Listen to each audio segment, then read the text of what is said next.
It was Memorial Day weekend, and my group of friends decided to rent a lakefront house for a few days. It was about 3 hours from home, out in the middle of nowhere in North Carolina. The place was cheap, probably because of how remote it was, but it looked perfect for a weekend of partying. The group included me, Jamie, Crystal, Rich, Adam, and C. Adam had a big truck, so we all piled in and made the trip together. I was the one who found the place on Airbnb. The biggest selling point for me was the huge deck with a hot tub overlooking the lake.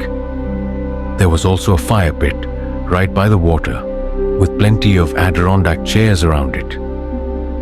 Everything seemed perfect for a fun weekend of drinking and relaxing. The Airbnb host had left instructions to find a hidden key behind the mailbox to unlock the front driveway gate. The driveway itself was just gravel and dirt, cutting through a small opening in the woods before leading up a hill to the house. Adam parked the truck right next to the front deck, which wrapped around the entire house. It was a cool setup. The first thing I did was head to the back of the deck to take in the view of the lake. It was stunning, calm, peaceful, and beautiful. Too bad we were about to ruin that peace with loud music and partying. Once we finished unpacking, everyone cracked open beers, and the weekend officially began. We played beer pong, cornhole, barbecued, and blasted music for hours. Since we thought we were the only ones around, we didn't hold back on the noise. The phone signal out there was terrible, so we weren't distracted by social media. Just good times with friends. As night fell and we gathered around the fire pit, we suddenly heard a voice from the edge of the woods. A middle-aged woman with short hair appeared, yelling at us to turn down the music. Someone lowered the volume, and she went on a rant about how out-of-towners always come here, litter in the lake, and make too much noise. She looked rough, like someone who'd been living hard.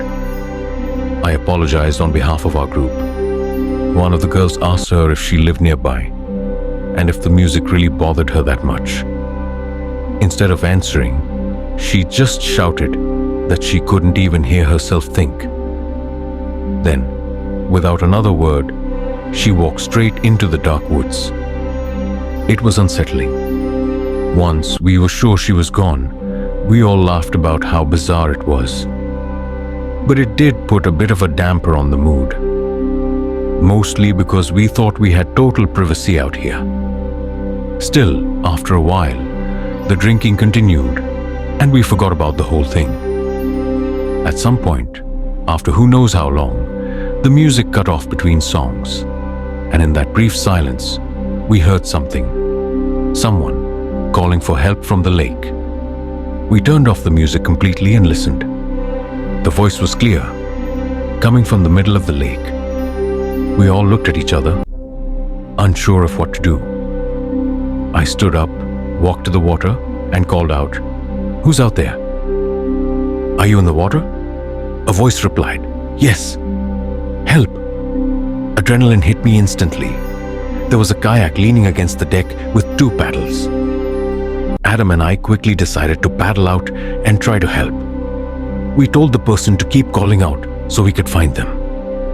But as we rowed further, the voice seemed to move away, always just out of reach. After about 10 minutes of paddling into the pitch-black lake, calling out for the person, everything went silent. All we could see were the distant lights from the house and darkness in every other direction. The water was calm, eerily quiet. Then, out of nowhere, screams, female screams, coming from the direction of the house. They were blood-curdling, filled with terror. It sounded like at least 2 of the girls. Adam and I immediately turned the kayak around and started paddling back as fast as we could. But by the time we reached the shore, the screaming had stopped. We ran back up to the house, yelling for our friends. but the place was empty. All four of them were gone. Their phones, bags, everything was still there, but they had completely vanished. We tried calling them, but of course we had no signal. Adam's truck was still parked outside, so we jumped in and drove up the road, searching for the nearest house. Eventually, we found one up a hill with lights on inside. We ran to the front door and rang the bell repeatedly. No one answered. I stepped to the side and looked through the window. What I saw made my skin crawl. Inside the living room, standing completely still, was that woman from earlier. She was staring directly out the window at us, her face twisted in an almost angry expression. We knocked and yelled for help, but she didn't move, didn't blink. A chill ran through me. Something was seriously wrong. We got back in the truck, about to drive further down the road, when my phone vibrated. It was Rich. I answered immediately, asking where they were and what had happened. But Rich was talking so fast, I could barely keep up. There were two men with axes. They came out of the woods. They had masks. The girl screamed, and we all ran. We're hiding by the road. One of us is on the phone with 911. Then the call cut out. I couldn't reach him again. Adam and I waited on the roadside, hoping for any sign of them. Finally, we saw flashing blue and red lights coming down the road. We waved the cops down and explained everything. They helped us search until eventually we saw our friends emerging from the woods, waving their arms. Once we were reunited, we quickly gathered our things from the house and got out of there. The police searched the area but found nothing. No sign of the masked men, no evidence of a break-in, nothing missing. And the cries for help from the lake. That led to a search effort, but by then, we were long gone. To this day, we don't know what really happened. Was it all some elaborate setup? Were the cries for help meant to lure us away from the house? Was that woman involved?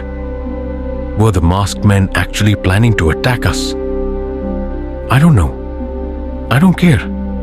I just know I will never stay in a remote place like that again. And neither will any of the girls. Friends, click on the related link to hear the full story. And don't forget to like, comment, and subscribe.